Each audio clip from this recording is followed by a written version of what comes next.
Supreme court की secretary खजाना को इलेक्शन के लिए फंड्स की तफसीलात पेश करने की हिदायत। अदालत ने रिमार्क्स में कहा, क्या तनख्वाहों में कमी नहीं की जा सकती? जजेस से तनख्वाहें कम करना क्यों शुरू नहीं करते? कानूनी रुकावट है तो अदालत खत्म कर देगी। 5% तनख्वाह 3 अकसाम में काटी जा सकती है। इलेक्शन कमीशन को भी अखराजात कम करने का कहेंगे। रेवेन्यू बढ़ाने में ज्यादा वक्त लगेगा। हुकूमत हिचकिचाहट का शिकार है। हुकूमत ने कहा, किसी से बात नहीं करेंगे, अदालत फैसला करे। तरक्याती अखराजात कम नहीं करने तो गैर तरक्याती अखराजात कम कर दें। ये मिसाल बन गई तो हमेशा माली मुश्किलात पर इलेक्शन नहीं हुआ करेंगे।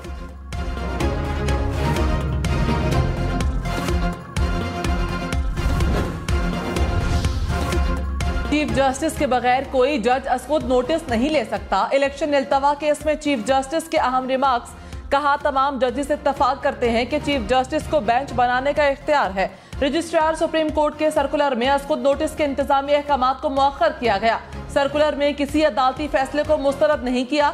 जस्टिस काजी फाइज ईसा के फैसले में इस केस को रोकने का कहा गया। जस्टिस काजी फाइज ने अपने फैसले में ख्वाहिश जाहिर की, मगर कोई ऐसा हुक्म चीफ जस्टिस को नहीं दिया जा सकता। असखुद नोटिस के तमाम मुकदमात को कैसे रोक दिया जाए, इस अदालत ने असखुद नोटिस के इख्तियार को इस्तेमाल करने के को एहतियात से किया है। बहुत अहम मामलात पर असखुद नोटिस लिया जाता है। असखुद नोटिस लेते हुए सोचते हैं कि दूसरी तरफ से कोई पेश भी होगा या नहीं।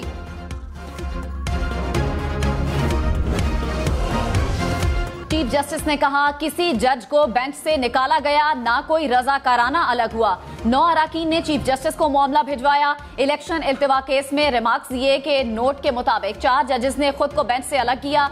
बेहतर तरीका यह था कि लिखते कि 4 जजेस को बेंच से निकाला गया। 9 रुकनी बेंच के फैसले में कहीं नहीं लिखा कौन रजाकाराना अलग हो रहा है। किसी ने बेंच से अलग होना हो तो जुडिशियल ऑर्डर लिखा जाता है। कोई शक नहीं कि जज को बेंच से निकाला नहीं जा सकता। अदालत बेंच की असर-ए-नौ तश्कील का हुक्म दे तो इसे निकालना नहीं कहते। जस्टिस एजाजुल अहसन ने इलेक्शन इल्तवा केस में रिमार्क्स दिए कि नया बेंच तश्कील देना जुडिशियल हुक्म था, इंतजामी नहीं। मुकदमे की समाअत मेरिट पर की गई। असर-ए-नौ तश्कील में तमाम 5 नए जजेस आ जाते तो क्या होता? क्या नया बेंच पुराने 2 जजेस के फैसलों को साथ मिला सकता है? जस्टिस मुनीब अख्तर ने रिमार्क्स दिए कि जस्टिस याहिया आफरीदी ने खुद कहा वो अपनी शमूलियत चीफ जस्टिस पर छोड़ते हैं। फर्ज करें कि अगर किसी बेंच का कोई रुकन ना हो तो फिर समाअत नहीं हो सकती। 5 रुकनी बेंच ने 2 दिन केस सुना। किसी ने कहा 2 अरकान मौजूद नहीं। पहली समाअत पर कोई जज दरखास्त खारिज कर दे, फिर बेंच में ना बैठे तो फैसला नया बेंच करेगा।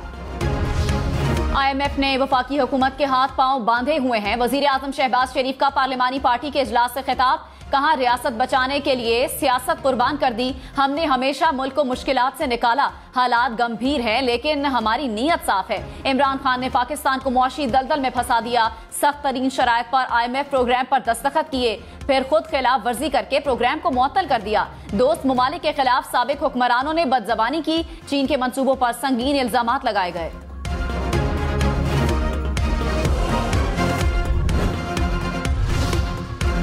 इमरान खान ने कहा, पाकिस्तान का आइन आज एक फैसला कुन मोड़ पर आ गया है। तायुन हो जाएगा, मुल्क के तमाम शहरियों को फैसला करना होगा कि वो तहरीक इंसाफ की तरह आइन और कानून के साथ खड़े हैं या करप्ट माफिया और जंगल के कानून के साथ। इलेक्शन अखराजात से मुतालिक चीफ जस्टिस ने कहा, PSDP में कुछ कट लगाएं ताकि रकम का बंदोबस्त हो सके। आप हमसे शुरू करें, अखराजात कम क्यों नहीं करते? ये पेट काटने वाली बात है। 5% अखराजात कम करें, काम हो जाएगा। जस्टिस मुनीब अख्तर ने कहा कि 20 अरब रुपए अगर आप देते तो खरबों में से कितने फीसद होगा? फेडरल काउंसिलेटेड फंड में शायद खरबों रुपए पड़े होंगे। IMF प्रोग्राम अपनी जगह अहमियत का हामिल है। आमदन बढ़ाकर और अखराजात कम करके खसारा कम किया जा सकता है। इलेक्शन इल्तवा केस में सेक्रेटरी दिफा को कल तक जवाब जमा करवाने की मोहलत। चीफ जस्टिस ने कहा, हमें बताएं कि पंजाब के कौन से अजला में सूरत हाल खराब है। हमें सरबामोहर फाइलें दे दी, हम जायजा लेकर वापस कर देंगे। सिर्फ ये बताएं कि इलेक्शन के लिए ऐसे जवानों का बताएं जो वो ड्यूटी कर सकें। जस्टिस एजाजुल अहसन ने कहा कि हम अपनी अफवाज को किसी मुश्किल में नहीं डालना चाहते। हसास ऑपरेशन होते हैं, हम कोई मालूमात लीक नहीं होने देंगे। जस्टिस मुनीब अख्तर ने कहा, सेक्रेटरी दिफा हसास मालूमात शेयर ना करें, तहरीरी तौर पर आगाह कर दें। इलेक्शन केस में अटॉर्नी जनरल की फुल कोर्ट बनाने की इस्तदा। जस्टिस मुनीब अख्तर ने कहा, आप एक तरफ फुल कोर्ट की बात करते हैं, दूसरी तरफ केस मौखर करने का कह रहे हैं। आप अपना एक जहन बना लें कि अदालत से चाहते क्या है। चीफ जस्टिस ने कहा कि जस्टिस अमीनुद्दीन खान समाअत से इनकार कर चुके हैं, वो कैसे दोबारा समाअत में शामिल हो सकते हैं। हम इस वक्त केस सुन चुके हैं, इस मामले में आप फुल कोर्ट की इस्तदा को मजीद आगे लेकर न जाएं। आज आपकी दरखास्त लार्जर बेंच की तश्कील के लिए होनी चाहिए। लार्जर बेंच के नुक्ते पर दलाइल देना चाहें तो जरूर दें। अटॉर्नी जनरल ने कहा, जो जजेस 9 रुकनी बेंच का हिस्सा नहीं थे, उन पर मुश्तमिल बेंच बनाया जाए।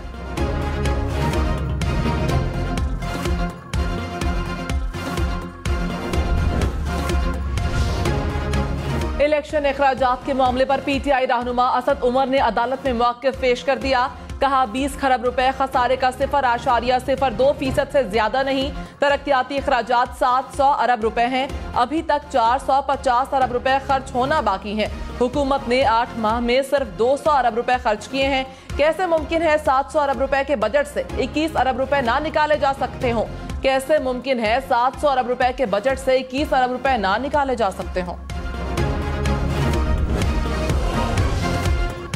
माविन खुसूसी अता तारण ने कहा, 3-4 के फैसले के बाद ये कार्रवाई नहीं चल सकती। 9 जज साहिबान को निकालकर बाकी 6 जजेस को डालकर बेंच तश्कील दिया जाए। जस्टिस एजाजुल एहसन को इस केस में से माजरत करके अलग हो जाना चाहिए। गुलाम महमूद डोगर के केस में जस्टिस एजाजुल एहसन अपना माइंड शो कर चुके थे। ये रिवायत डालना कि एक इंतजामी ऑर्डर जुडिशल ऑर्डर की नफी करे गलत है। 29 मार्च को काजी फाइज का जुडिशल ऑर्डर आ चुका। काजी फाइज ईसा के जुडिशल ऑर्डर को इंतजामी ऑर्डर से ओवर रूल किया गया। फवाद चौधरी ने कहा, हुकूमत अदालती कार्रवाई के बॉयकॉट से पीछे हट गई। जज साहिब ने कहा, क्लियर करें कि मुकदमा मंसूख किया जाए या फुल कोर्ट बनाएं। हुकूमत ने अटॉर्नी जनरल को फंसा दिया। क्या कोई हुकूमत अवामी सतह पर कबूल कर सकती है कि हम फेल हो गए? सेक्रेटरी दिफा की रिपोर्ट के मुताबिक मुल्क डूब चुका है। जो आज बयानात दिए गए हैं वो बदनीयती पर मबनी है। ये सिर्फ नामजदगियों पर हुकूमत चलाना चाहते हैं। तोशाखाना केस में नैब के नोटिस के खिलाफ इमरान खान की दरखास्त काबिल समाअत करार। इस्लामाबाद हाई कोर्ट ने नैब को नोटिस जारी करके जवाब तलब कर लिया। इमरान खान और बुशरा बीबी ने नैब के नोटिस को अदालत में चैलेंज किया था। अदालत ने तोशाखाना केस में दरखास्त के काबिल समाअत होने पर महफूज फैसला सुना दिया।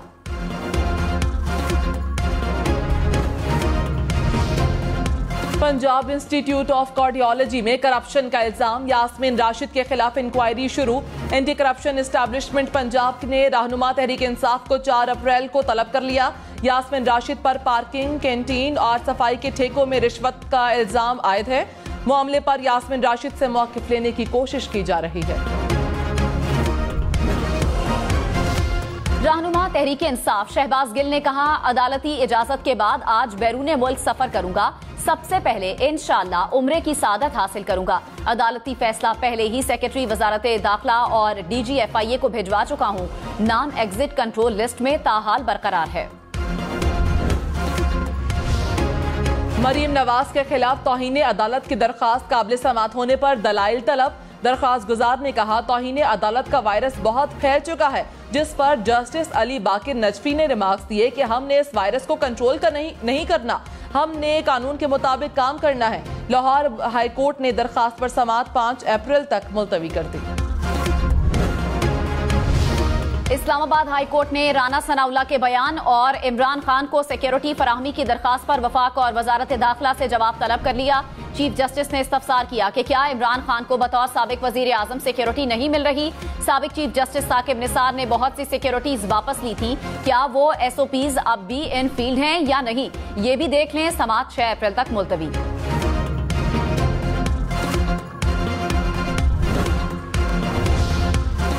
PTI की इस्लामाबाद के रेड जोन के दाखिली रास्ते खुलवाने के लिए अस्कुन नोटिस की इस्तदा मुस्तरद। चीफ जस्टिस ने रिमार्क्स में कहा, केस की समाअत कर रहे हैं, हजारों वकला का आना जरूरी नहीं। हुकूमत और इंतजामिया अपने सिक्योरिटी इकदाम कर रही है। जस्टिस मोहम्मद अली मजहर ने रिमार्क्स में कहा, अस्कुन नोटिस पर पहले ही मसाइल बने हुए हैं, आप फिर से अस्कुन नोटिस लेने का मुतालिबा कर रहे हैं। पंजाब और खैबर पख्तूनख्वा इंतखाबात मुलतवी केस। वकला की बड़ी तादाद चीफ जस्टिस ऑफ पाकिस्तान से इजहार यकजहती के लिए सुप्रीम कोर्ट के बाहर मौजूद। अदालत में दाखिले से रोकने पर वकला और पुलिस के दरमियान तलकलामी भी हुई। सुप्रीम कोर्ट बिल्डिंग के बाहर पुलिस, FC और रेंजर्स की भारी नफरी तैनात। किसी भी गैर मुताल्लिका शख्स की सुप्रीम कोर्ट दाखिले पर पाबंदी।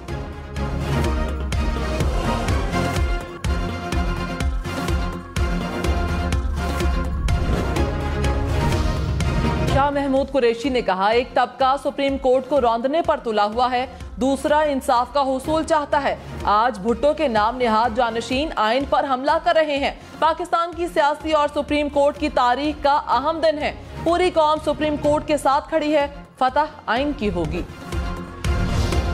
वफाकी वजीर शहरी रहमान ने कहा, क्या कबाहत थी कि अगर नया बेंच बन जाता, अब जो सूरत हाल है उसमें अदम एतमाद होगा। एक फर्द वाहिद का हुक्म यहाँ राज नहीं कर सकता। जज के फैसले पर मिल बैठकर सोचें क्या करना है। फारूक एच नाइक ने कहा, इंतखाबात से मुताल्लिक केस में सियासी पार्टियों को सुनना बहुत जरूरी है। जब तक तमाम फरीकैन को नहीं सुना जाएगा, प्रोसेस मुकम्मल नहीं होगा।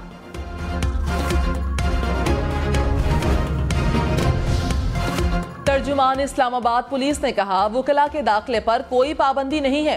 इस्लामाबाद में दहशतगर्दी के खतरात मौजूद हैं। वकला के लिबास में शरपसंद अनासिर के दाखिले का खदशा है। वकला से गुजारिश है कि अपने इर्द गिर्द वकला के लिबास में गैर मारूफ अफराद पर नजर रखें। शेख रशीद ने कहा, आज नहीं तो कल 90 दिन के इंतखाबात का फैसला होगा। पूरी दुनिया सुप्रीम कोर्ट की तरफ देख रही है। अदालती हुक्म पर अमल न हुआ तो सुप्रीम कोर्ट तीसरे वजीर आजम को भी घर भेज सकती है। जल्द फैसला होगा। मुल्क आइन के तहत चलना है या शरीफों और जरदारियों की ख्वाहिश पर। मुज़ाकरात की गाड़ी छूट गई, फैसले का वक्त आन पहुंचा।